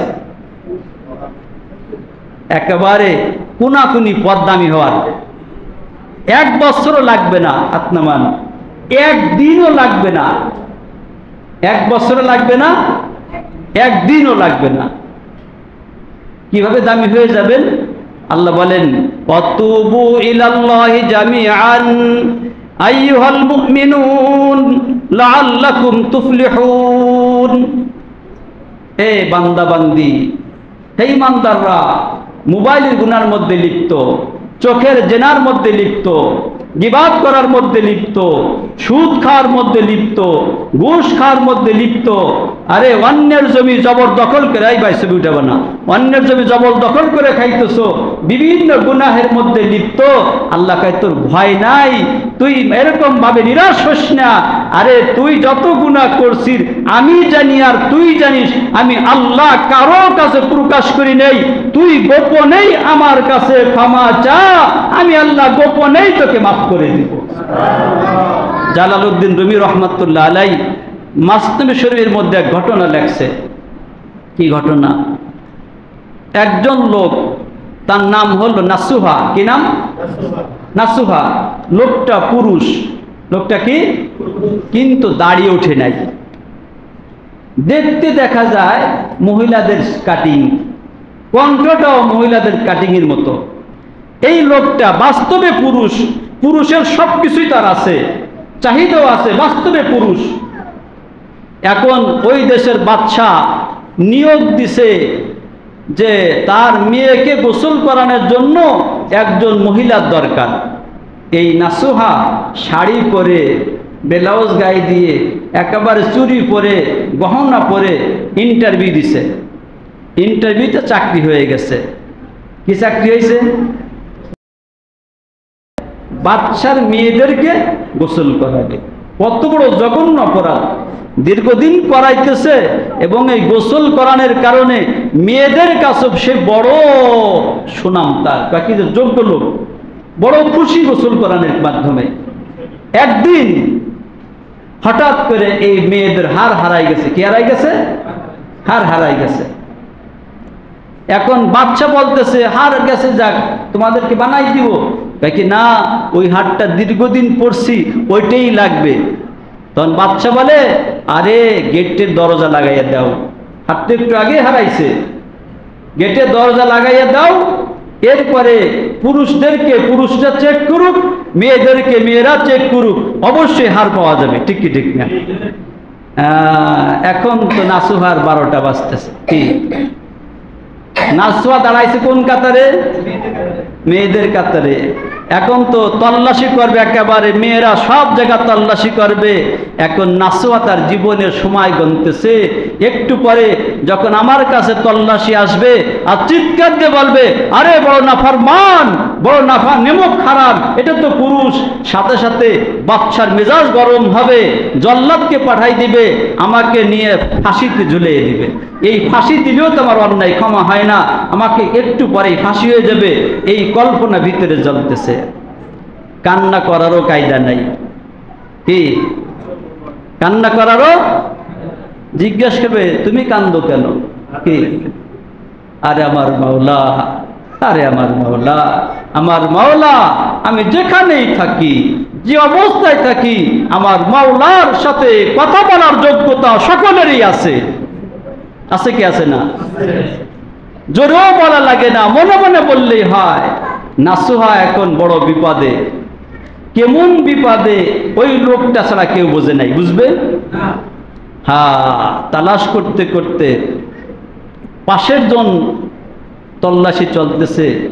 এখন নাসুহার বুক শুকিয়ে গেছে, মুখে এখন আর থুতু নাই।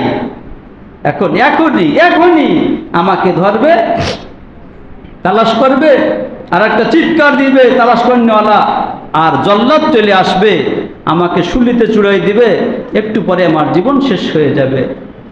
নাসুহা মনে মনে, আরে আমার মাওলা, আমি যেখানেই থাকি না কেন, মনে মনে আমার মাওলার সাথে সম্পর্ক করতেছে। আরে এই চোখ থেকে বাণী পড়তেছে না, অন্তরের চোখে কেঁদে যার যার হয়ে যাইতেছে। ঠিক কি ঠিক না? এই জন্য তো এক বুজুর্গ লেখছেন, কেঁদে কেঁদে ডাকরে তাকে অনাথ হয়ে মাগ, কেঁদে কেঁদে ডাকরে তাকে অনাথ হয়ে মাগ, মাতৃ কোলের শিশুর মতন মিলবে রে সুহাগ। সন্তান যখন মায়ের কাছে কান্দে, কান্দে না? কান্দে।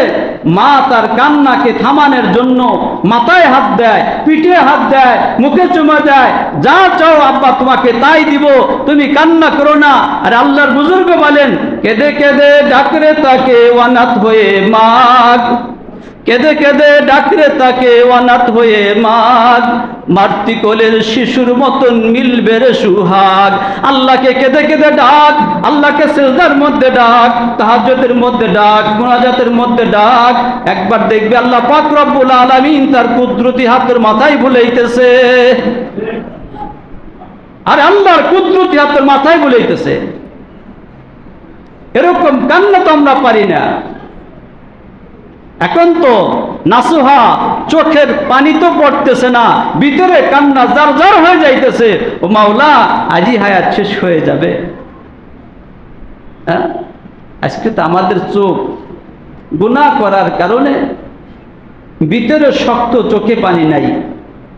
আরে ওই বুজুর্গ আরো লেখেন, অশ্রু ফুলের মালা তাহার বড়ই শখের চিজ, অশ্রু ফুলের মালা তাহার বড়ই শখের চিজ, তাই তো মনের মূলে লাগায় অশ্রু ফুলের বীজ, তাই তো মনের মূলে লাগায় অশ্রু ফুলের বীজ। অশ্রু ফুলের বীজ লাগিয়া ক্ষেতের দিকে চায়, অশ্রু ফুলের বীজ লাগিয়া ক্ষেতের দিকে চায়।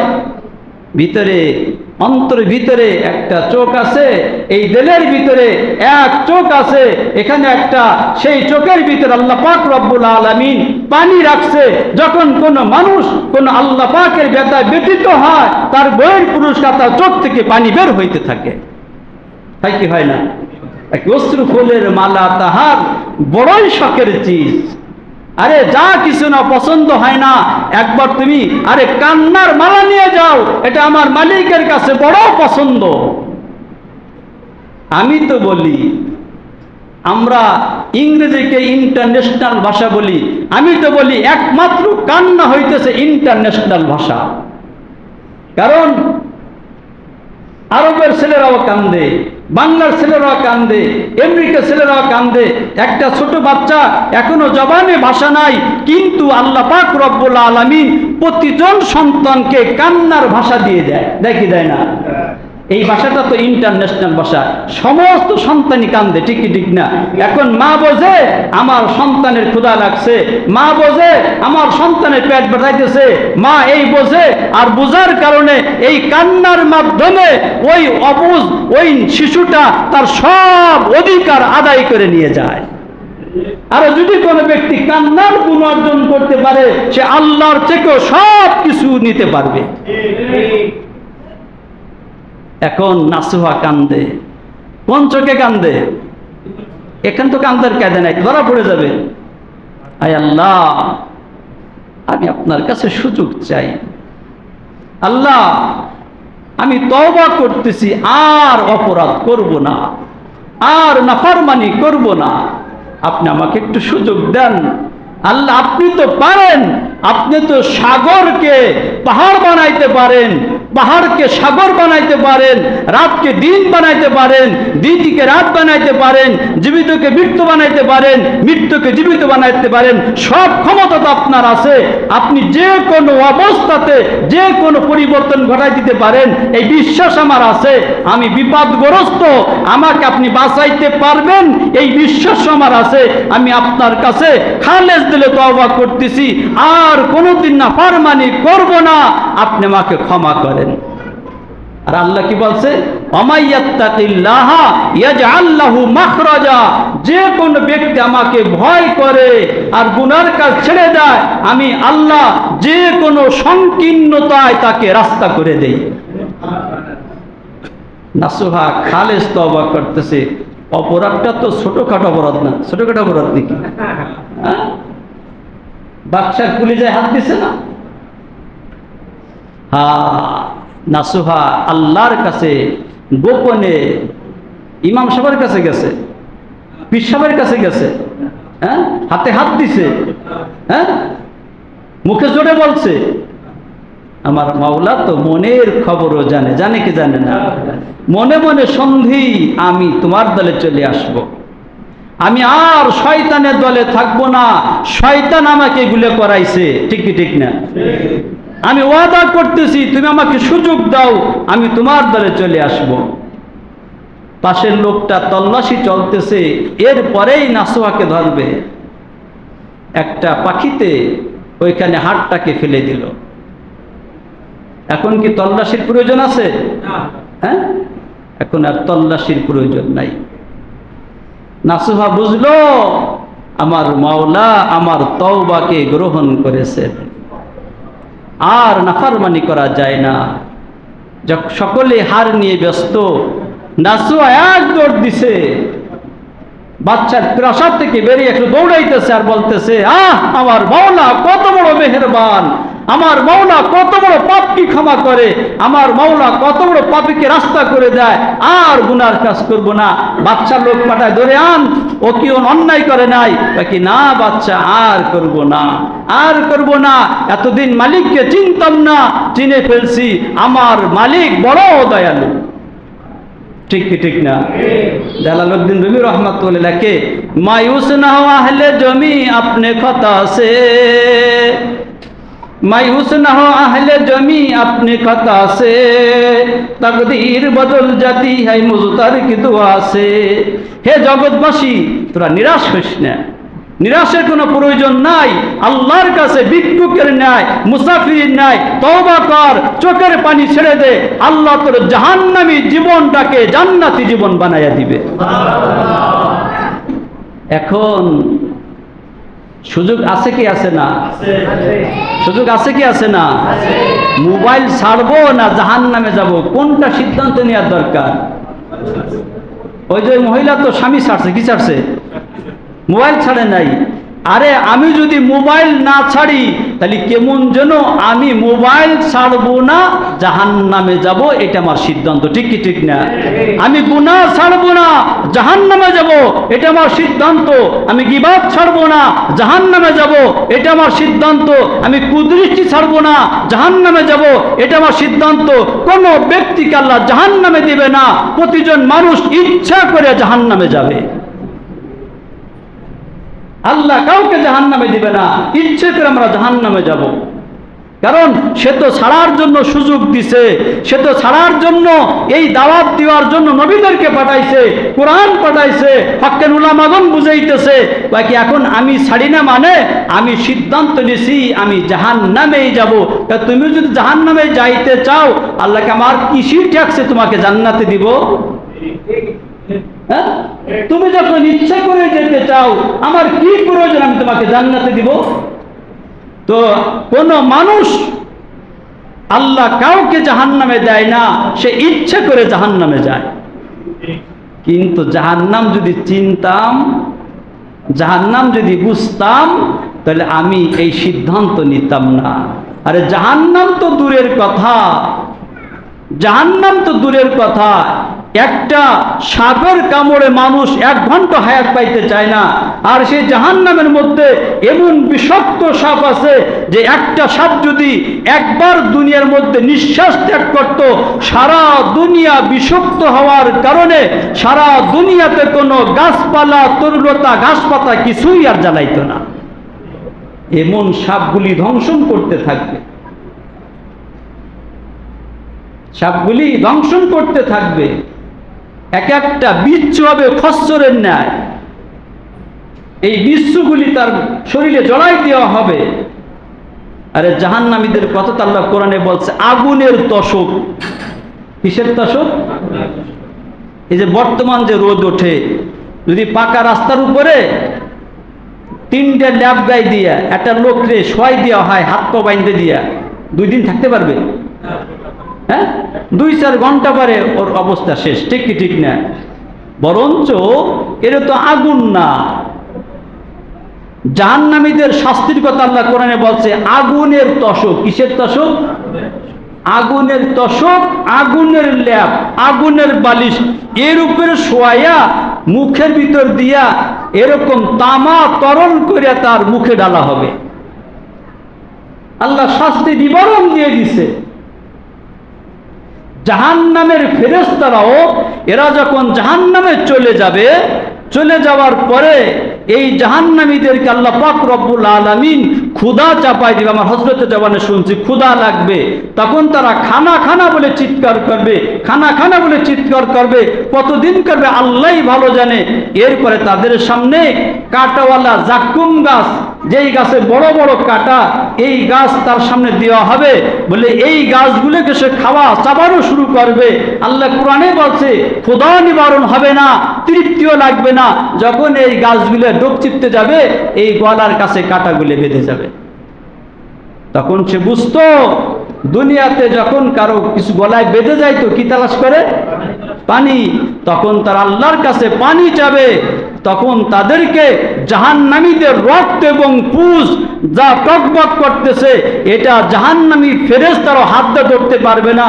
এরকম আংটা করে আপনারা দেখবেন ভাটার ভিতরে আংটা দিয়ে ঢাকুন সরাই নিয়ে আসে, দূর থেকে কয়লা ছেড়ে দেয়, এরকম আংটা করে এই পুজ এবং রক্ত টকবক করতেছে, জাহান্নামীদের সামনে পেশ করা হবে। কিন্তু এই পরিমাণ পিপাসা আর গলায় কাটা বেঁধে গেছে, এই পরিমাণ কষ্ট, ওই দুর্গন্ধওয়ালা ওই পচা পানি না রক্ত এবং পুজ, ওইটা যখন সামনে আগাবে, এরকম আগানের সাথে চেহারার গোশতগুলো ওই তাপের কারণে খুলে ওর মধ্যেই পড়ে যাবে। তারপরেও এই রক্ত এবং পুজ সে পান করবে। পান করার পরে এখান থেকে তো কাটা ছুটে যাবে, পিছনের রাস্তা দিয়ে সমস্ত নারী বুড়ি বের হয়ে যাবে। আমার মাওলা বলে লা ইয়ামুতু ফিহা ওয়ালা ইয়াহইয়া, তারপরেও তারা মরবে না। মোবাইল ছাড়বো না, এই জাহান্নাম আমার রয়ে গেছে। কুদৃষ্টি ছাড়বো না, আল্লাহ আমাকে তৌফিক দান, এই জাহান্নাম রয়ে গেছে। খোদার কসম, কুরআন ও হাদিসের মধ্যে যা কিছু বলা হয়েছে, খোদার কসম 99 না 100 সত্য কথা। শতভাগ কি কথা? সত্য কথা। এই শাস্তি তো বলেই দিছে, এভাবে শাস্তি দেওয়া হবে। আমি 2 দিন আগে ওই যে আমরা ছাত্রদেরকে ছোটবেলায় পড়াই, হুজুর সাল্লাল্লাহু আলাইহি ওয়াসাল্লাম তার অভ্যাস ছিল যে ফজরের নামাজ পড়ে সাহাবীদের মুখ করে বসতেন। বসার পরে জিজ্ঞেস করতেন, তোমরা কি কেউ কোনো স্বপ্ন দেখছো? স্বপ্ন দেখলে সাহাবীরা বলতেন, আমার হাবিব স্বপ্নের ব্যাখ্যা করে দিতেন। ঠিক অভ্যাস শুনে যে একদিন বসছে যে তোমরা কি কেউ কোনো স্বপ্ন দেখছো? বাকি না, আমার হাবিব বললেন আমি স্বপ্ন দেখছি। তা আমি বলি তোমরা শোনো আমি কি স্বপ্ন দেখছি। আমি ঘুমিয়েছিলাম, দেখলাম 2 জন ব্যক্তি আমাকে উঠে নিয়ে চলে গেল। আমি যাইতে যাইতে একটা পাথুরি জমিনে চলে গেলাম, সেইখানে দেখি একটা লোক শোয়া আর একটা লোক দাঁড়ানো লোকটার হাতে একটা ছুরি, একটা কি ছুরি। এই শোয়া লোকটাকে এইখান থেকে এই পর্যন্ত ফেড়ে ফেলাইতেছে, আবার এইখান থেকে এই পর্যন্ত ফাটতেছে। যখন এই পাশ ফাড়ে এই পাশ ঠিক হয়ে যায়, আবার এই পাশ ফাড়ে এই পাশ ঠিক হয়ে যায়, এই ফাড়ার উপরেই আছে। আমি জিজ্ঞাসা করলাম এই কি অবস্থা? ওই 2 জন বলল আগে চলেন। আমি আগে চললাম, আগাই দেখি আর এক আজীব ঘটনা। কি যে একজন লোক রক্তের নদীর মধ্যে দাঁড়া। কিসের মধ্যে দাঁড়া? রক্তের নদী, পানি না রক্ত, তার মধ্যে একজন লোক দাঁড়ায় রয়েছে। আর একজন লোক এই নদীর কিনারায় বসা, তার কাছে বড় বড় পাথর আছে। ওই রক্তের নদীর ভিতরে লোকটা যখন উঠার জন্য পাড়ে চলে আসবে ভাব, তখন সে এমন এক পাথর তাকে নিক্ষেপ করার সাথে সাথে একেবারে লোকটা সেই আগে যাই কেড়ে ছিল মাঝখানে চলে যায়। আমি বললাম এটা কি অবস্থা? আল্লাহর হাবিব বলেন আমাকে তারা 2 জন বলল আগে চলেন। আমি আগে চললাম, আগে যাই দেখি আর এক আজীব ঘটনা। বড় একটা চুলের মতন, চুলেটা কিরকম? আমার হাবিব বলেন ভিতরে ছড়ানো উপরে চাপা। চুলে তাই থাকে না? ভিতরে কি? তারই ভিতরে উলঙ্গ পুরুষ মহিলা যুবক যুবতী সকলেই উলঙ্গ তার ভিতরে, এবং এত জোরে আগুন জ্বলতেছে।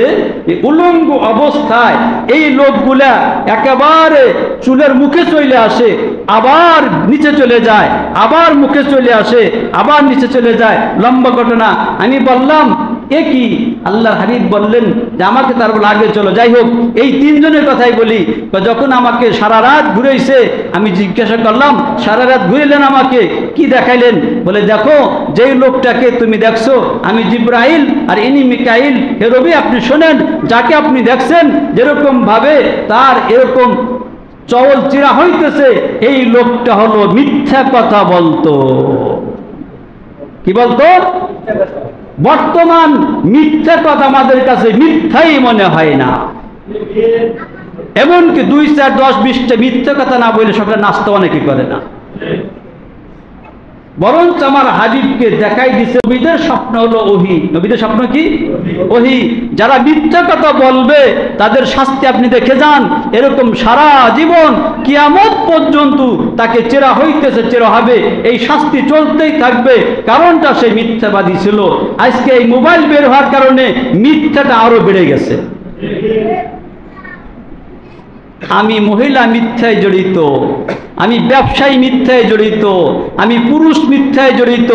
আমার জন্য শাস্তি আমার হাবিবকে আল্লাহ আগেই দেখাই দিয়েছে, আর আমার হাবিব আমাদের সকলকে জানাই দিছে। আমরা জানলাম না?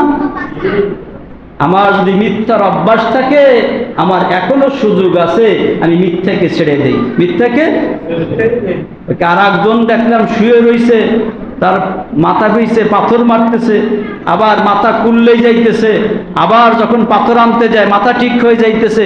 এই লোকটা কি? আমার হাবিবকে জিবরাইল আমিন বললেন এই লোকটা কোরআনওয়ালা। এই লোকটা কি? কোরআন শিখেছিল, কিন্তু সে কোরআন অনুযায়ী আমল করে নাই। কি করে নাই? কোরআন শিখেছিল, সে কোরআনকে তেলাওয়াত করে নাই, রাত্রে ঘুমের মধ্যে কাটাই দিছে, কোরআন তেলাওয়াতের পরোয়া করে নাই, কোরআন অনুযায়ী আমল করে নাই। আল্লাহ তার ব্রেনের মধ্যে কোরআন দিয়েছিল, এই জন্য কিয়ামত পর্যন্ত তাকে শাস্তি দেওয়া হবে। এখন কিছু লোক আবার ভাবতেছে আমরা তো কোরআন শরীফ জানি না, বাইসে গেছি। বাইসে যায় নাই, তোমার ডবল শাস্তি রয়েছে। তার এক গুণ শাস্তি জানছিল, জানাটা তো হয়ে গেছে, না জানার শাস্তি তার নাই, না মানার শাস্তি হইতেছে। আর যে জানে না তার ডবল শাস্তি। জানলি না কেন, মানলি না কেন, শাস্তি ডবল। শাস্তি কি? ডবল। আর একজন নদীর ভিতরে দেখলাম, পানির ভিতরে না, রক্তের ভিতরে। ভাই কি হে আল্লাহর রাসূল, ও দুনিয়াতে মানুষের রক্ত খাইতো, সুদের পার টাকা লাগাইয়া সুদ খাইতো। খাই কি খায় না? সুদ খাওয়া মানে মানুষের রক্ত শোষণ করা। ঠিক কি ঠিক না? এই জন্য ও রক্তের নদীর মধ্যে রয়েছে, উঠতে চায় আর ফেরেশতারা পাথর মারে, উঠতে চায় ফেরেশতারা পাথর মারে। কারণ ও মানুষের রক্ত শোষণ করে খাইছে। আর হাওলাত চাইলে টাকা দেয় না, জমি বেচবার চাইলে টাকা দেয় না, বন্দুক ফিরে টাকা দেয়, সুদের পর টাকা দেয়। আছে কি আছে না? হ্যাঁ, এই সুদী কারবার বর্তমান এমন ছাইলাভ হয়ে গেছে, আমার মনে হয় শতকরা 80টা ঘরের মধ্যে সুদের কারবার চলতেছে। আর শয়তান এবং বিভিন্ন বেজাতিরা ঘরে ঘরে আইসা সুদ দিতেছে। ঠিক কি ঠিক?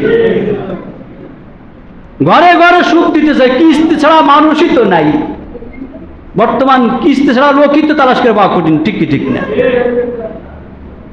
বলে সুদী কারবার করতো, এই জন্য বলে ওই যে চুলের ভিতর লোক দেখলাম, আল্লাহর হাবিব বললেন চুলের ভিতর কাদেরকে দেখলাম? জিবরাইল আমিন বলল তারা হলো জেনাকার। তারা কি? পুরুষ মহিলা, যুবক যুবতী। আরে অনেক বুড়া মানুষও জেনা করে, অনেক বুড়া মহিলারাও জেনা করে। হুজুর না করে না। আরে বুড়া তো হয়ে গেছে, ব্যাটারিতে চার্জ নাই, বাস্তবে কিছুই নাই, মনটা তো বুড়া হয় নাই। সত্য না মিথ্যা? এখন এই লোকটা কুদৃষ্টি করে। আরে দেখবেন নামাজ পড়ার পরে টিভির সামনে করে বুড়ে বসে রয়েছে, ভিতরে দাঁত একটাও নাই, কিন্তু টিভির সামনে বসা, ওইখানে মেয়েদের ছবি দেখতেছে, যদিও ব্যাটারিতে চার্জ নাই, কিন্তু বাস্তবে নফস তো দুর্বল হয় নাই, গুনাহ মজা লাভ করতেছে। এই লোকটা বুড়া জেনাকার। আর আল্লাহর কাছে সব থেকে নিকৃষ্ট হলো বুড়া জেনাকার। মিথ্যা বললাম নাকি? হ্যাঁ, মন কি বুড়া হয় কারো? বুড়া মানুষের টিভির সামনে কি, চার দোকানে টিভির সামনে বসে রয়েছে ঘন্টাকে ঘন্টা। বরঞ্চ আরে বুড়া মানুষ হলে আল্লাহ পাকের ক্ষেতের পাকা ফসল। ইমাম গাজদালী রহমাতুল্লাহ লেখছে বুড়া মানুষ হলো মালিকের ক্ষেতের পাকা ফসল। যখন ফসল পেকে যায় তখন মালিক সবসময় ফসল কাটার ধান্দায় থাকে। ঠিক কি ঠিক না? আরে যে বার্ধক্যে পৌঁছাই গেল সে তো মালিকের পাকা ফসল। আর একজন যুবক ছেলে সে আশা করতে পারে, আর যে বার্ধক্যে পৌঁছাই গেছে তার তো আশা নাই। শেষকালে তার টিভি অবস্থায় মৃত্যু হয়, এই নাজায়েজ অবস্থায় মৃত্যু হয়। শেষ ভালো যার, সব ভালো যার, শেষ ক্ষতি যার, সব ক্ষতি তার। তুমি মস্তির চোখে দেখো না, তোমার চাকরি নাই, তোমার ব্যবসা নাই, বাড়ি গেলে তৈরি খানা খাও, তুমি নামাজ পড়ে মসজিদে বসে থাকো, তোমার টিভির ঘরে কি? বরঞ্চ নামাজ পড়ে মসজিদে দেরি হয় না। এই রোগগুলো সমাজ হয়েছে কি হয়েছে না? উনি যা টিভির রুমে বসে থাকে, ওইখানে যে মৃত্যু হয়, তোমার ওই অবস্থায় মৃত্যু হয়। বরঞ্চ হাদিসে ভিতরে আসছে, যেই লোকটা এক ওয়াক্ত নামাজ পড়ার পরে আর এক ওয়াক্ত নামাজ পড়ার জন্য মসজিদে অপেক্ষা করে, আল্লাহ তার প্রতি এত খুশি হয় যে তার নেকি লেখা নিয়ে ফেরেশতাদের মধ্যে ঝগড়া লেগে যায়। তোমার মসজিদে বসার সময় নাই, টিভির সামনে বসার সময় আছে কিভাবে? তোমার তো কোনো কাম নাই। এই জন্য আমার বন্ধুরা, জাহান্নামের দিক আগাইতেছি না জান্নাতের দিক আগাইতেছি, নজর করা দরকার কি দরকার না? তা বুঝলাম দামি হওয়ার জন্য দরকার মুত্তাকি হওয়া, আর সেই মুত্তাকি হওয়ার জন্য 1 মিনিটই সম্ভব, আরে 1 সেকেন্ডই সম্ভব।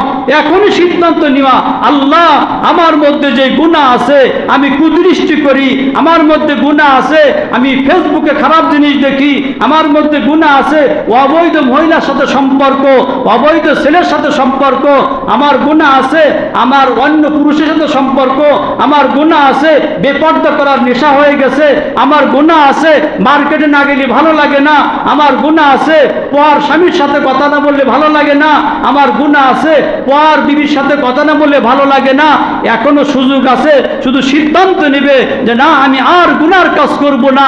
মাত্র 1 সেকেন্ডের মধ্যে সিদ্ধান্ত, গুনাহ করবে না। আল্লাহ পাক রব্বুল আলামিন দিলের অবস্থা জানে। যখন এই লোকটা শতভাগ হিম্মত করবে, গুনাহ করব না, এই সিদ্ধান্ত নিবে, পাকা সিদ্ধান্ত নিবে, আল্লাহ কয় আমিও পাকা সিদ্ধান্ত নিলাম, তোকে জাহান্নামে দিব না। তুই সিদ্ধান্ত নিলি গুনাহ করবি না, আর আমি সিদ্ধান্ত নিলাম তোকে জাহান্নামে দিব না। বলে সিদ্ধান্ত তো করলাম। বলে সিদ্ধান্ত করার পরে এই তওবার উপরে অটল থাকার জন্য খালি সিদ্ধান্তে হবে না, ওই গুনাহ যেইখানে গেলে হয়, গুনাহ যার মাধ্যমে হয়, 1 নম্বরে আমার মোবাইলের মাধ্যমে গুনাহ হয়, আমি মোবাইল ছেড়ে দিব। মোবাইল বলে ছেড়ে দিব, কথা বলা লাগবে না। আরে তুমি যদি জানো যে এমন একটা জিনিস তোমার হাতে, এইটা তোমার হাতে রাখলে তোমার জীবন মুহূর্তের মধ্যে ধ্বংস হয়ে যাবে, তখন কি এই লোকটা এই জিনিস সাথে নিবে? কেন? তার জীবনের মায়া আছে। আর তুমি যদি বোঝো যে এইটা আমি ব্যবহার সঠিক করতে পারতেছি না, এইটা ব্যবহার করলে আমি জাহান্নামে চলে যাব, তো জাহান্নামের ভয় থাকলে তোমার জন্য ছেড়ে দেওয়া মোটেই কঠিন কিছু না, মোটেই কঠিন কিছু না। আমার মা বোনরা, আমার বন্ধুরা, যুবক যুবতী, বুড়া যারা জুয়ান যারাই আছেন না কেন, বর্তমান সমাজের সবথেকে বড় জাহান্নামে যাওয়ার মাধ্যম হলো মোবাইল। এটা বড় গুনাহ বর্তমান। এজন্য আমরা যার মধ্যে যে গুনাহ আছে, এই গুনাহ যখন ছেড়ে দিব, তো মুহূর্তের মধ্যে আমি একজন এরকম গুনাহগার লোক নেককার হয়ে যাব। আল্লাহ তো কারো কাছে বলে নাই যে আমার বান্দা গুনাহগুলো করছে। আল্লাহ পাক রব্বুল আলামিন গোপনেই আমার গুনাহকে নেকি দিয়া পরিবর্তন করে দিবে। দেখছেন কি লাভের কথা? ওয়াদ বুদ্দিল্লাহ সাইয়াতিকুম হাসানাত। আর কি কারো বলে, আমার হাবিব বলে আত-তাইবু হাবিবুল্লাহ, বাকি যে লোকটা তওবা করলো সে তো আল্লাহ পাকের বন্ধু হয়ে গেল। কে গেল? আগে ছিল শত্রু, এখন কি হইল? এই শত্রু থেকে বন্ধু হওয়ার মাধ্যম হলো তওবা। জাহান্নাম থেকে জান্নাতে আসার মাধ্যম কি? তওবা। আরে আল্লাহর সাথে সম্পর্ক করার মাধ্যম হলো কি? তওবা। আর তওবা কাকে বলে? বিগত গুনাহের জন্য লজ্জিত হওয়া, বর্তমান গুনার কাজটাকে ছেড়ে দেওয়া, বর্তমান গুনার কাজটাকে ছেড়ে দেওয়া, আরে মোবাইল ছেড়ে দেওয়া, ঘুষ ছেড়ে দেওয়া, বেপরদা ছেড়ে দেওয়া, নাফরমানি ছেড়ে দেওয়া, আর ভবিষ্যতে আর করব না, পাকাপাকি নিয়ত করা। 3টা শর্ত। আর একটা শর্ত হলো যেই ফরজগুলা বিগত জীবনে ছুটে গেছে ওইগুলা কাজা আদায় করা। আর একটা শর্ত হলো কোন মানুষের হক নষ্ট করে থাকলে মানুষের হক ফেরত দেওয়া। মানুষের হক কি দেওয়া? ফেরত দিয়া। আর একটা শর্ত হলো, এতদিন ওই মোবাইল দেখে যে মজা লাগছে, এখন ছাড়ার মধ্যে কষ্ট ভোগ করা, এখন বেশি বেশি নামাজ পড়া, ইস্তেগফার করা, দুরূদ পড়া, তেলাওয়াত করা। আগে যেইভাবে আমি আমার নফসকে গুনাহের মজা চাকাইছি, এখন আমল করে কষ্ট বুঝানো। কি বুঝানো? এই 6টা শর্ত গেছে। এই শর্তের সাথে যে ব্যক্তি তওবা করে, আল্লাহ তাকে ক্ষমা করে না, আল্লাহ তার বিগত গুনাহকে নেকি দিয়া পরিবর্তন করে দেয়, আল্লাহ তাকে বন্ধু বানায় নেয়। সুযোগ আছে কি আছে না? হ্যাঁ, যখন তওবা করব তখন আমি মুত্তাকি হয়ে যাব। তখন আল্লাহ বলেন, ইন্না আকরামাকুম ইনদাল্লাহি আতকাকুম, তোমাদের মধ্যে ওই ব্যক্তি আমার কাছে সবথেকে বেশি দামি যে তোমাদের মধ্যে সবথেকে বেশি পরহেজগার। কে কে রাজি আছি? আল্লাহ আমাদের সকলকে তৌফিক দান করেন।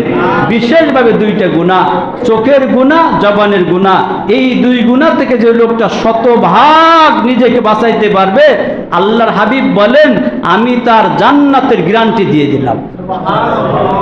যেই কথাগুলি বললাম, বয়ান করা সহজ, আমল করা কঠিন। আমি আপনাদের কাছে দোয়া চাই, আল্লাহ যেন আমাকে আমল করা তৌফিক দান করেন।